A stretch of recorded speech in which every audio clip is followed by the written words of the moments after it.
If you want to go see great team performance, go watch what the Lakers did on Friday night in their first NBA Cup game against the Spurs, and on the second night of it back-to-back against the New Orleans Pelicans on Saturday night.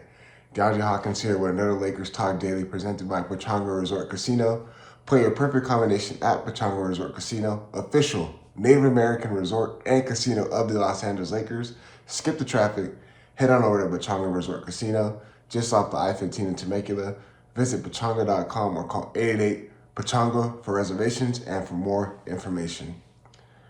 Great team performance that the Lakers had on their first NBA Cup game against the San Antonio Spurs. We knew what the Spurs are capable of. They got a lot more veteran leadership. When they added Chris Paul and they added Harrison Barnes in the offseason, they're starting to get their role players back. Wemby came off a 50-point night against the Washington Wizards before the Spurs played against the Lakers on Friday night. And let me tell you something. The Lakers did a great job of trying to get the ball out of Wembanyama's hands. Of course, he's a factor. He's the guy. The offenses ran through him, like I said in the last episode. But it was really great to see that he settled a lot in the perimeter. The Lakers' defense was in the gaps. They were plugging up those holes for Wembanyama, making it difficult for him to drive. We've seen it. The Lakers were getting a lot of hands on the ball, a lot of live ball turnovers that they created against the Spurs. They poked the ball loose a lot whenever he caught it in the mid post and the low post. We saw the Lakers would double team and they would try to strip at the ball, making it for him to force the ball out and pass it out to the guards in the perimeter.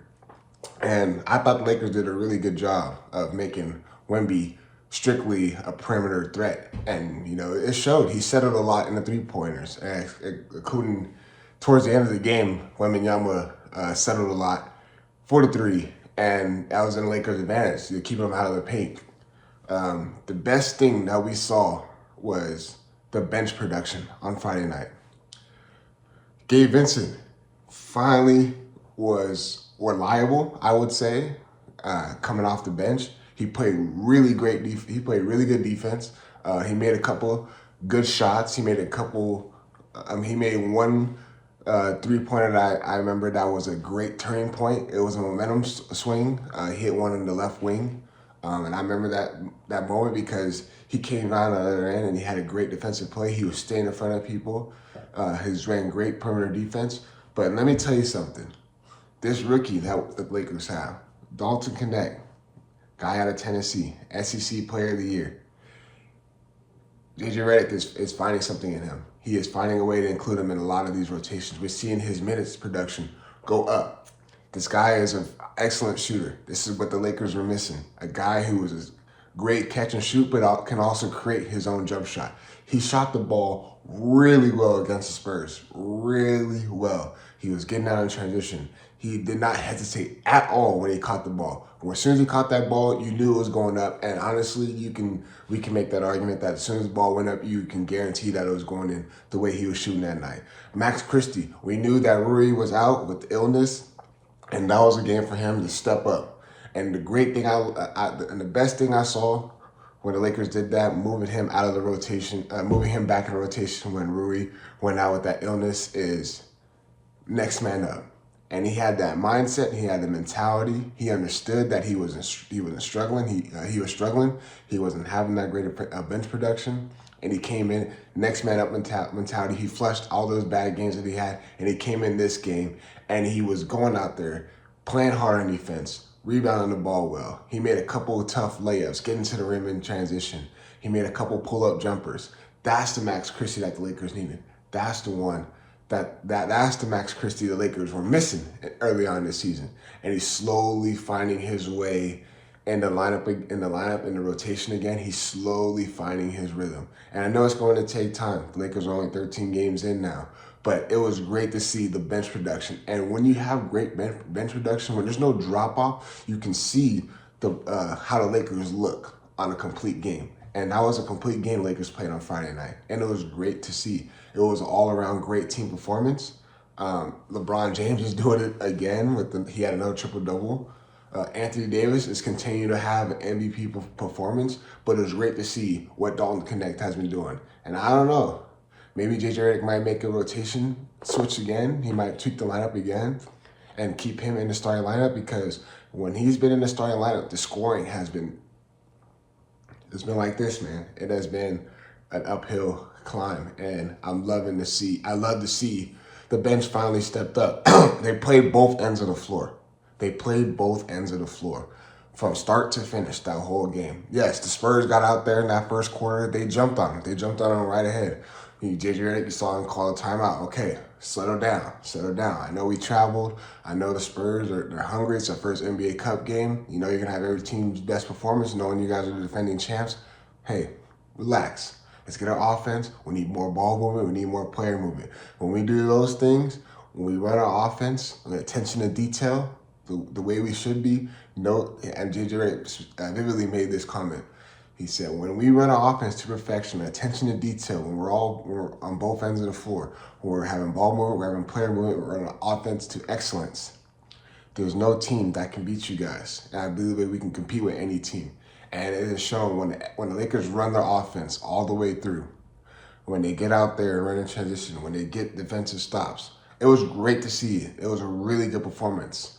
And to follow it up, they had a second night of a back-to-back. I had to travel to New Orleans the day after. And we'll get into all that, but after I let my partners at Pechanga Resort Casino give you guys a quick word.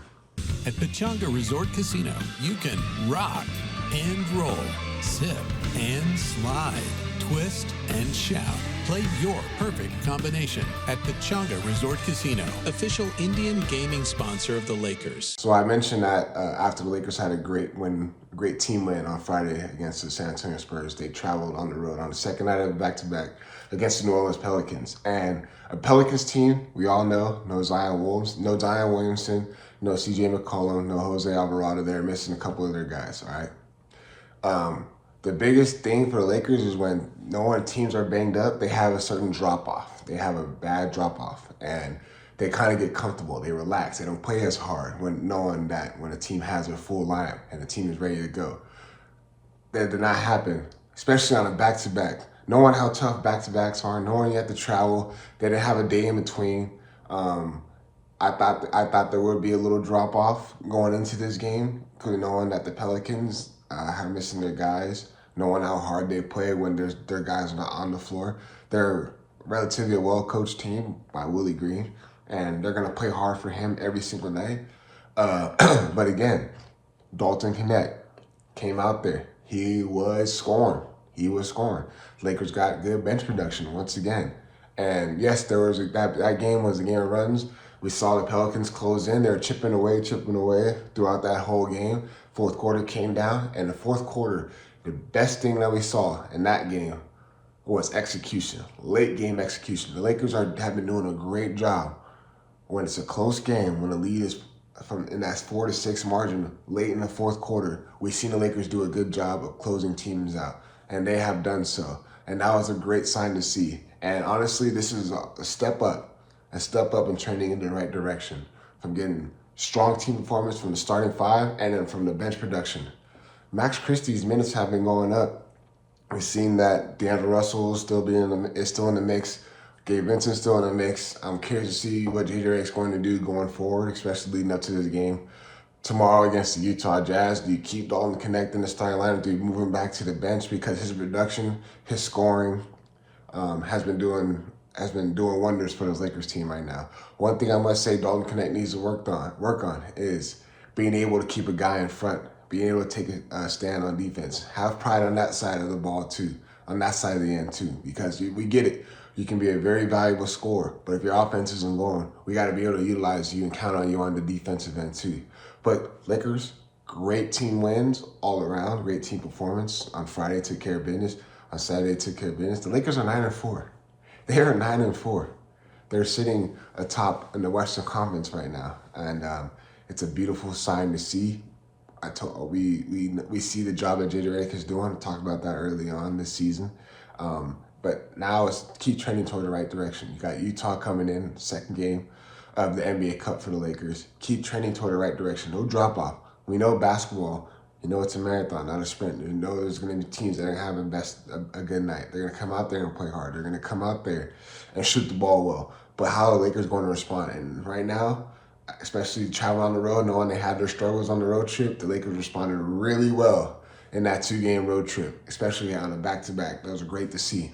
But tomorrow, we got the Utah Jazz coming into town on, as I mentioned, the second game of their NBA Cup for the Lakers. And we know that there's been some rumors and stuff going around as regards to, the Utah Jazz center Walker Kessler and some trade rumors with the Lakers. So we'll be able to get our first look at Walker Kessler and see how he does against his Lakers team. But for that, we'll dive into all that coming up tomorrow. But as always, appreciate you guys tuning in. See you.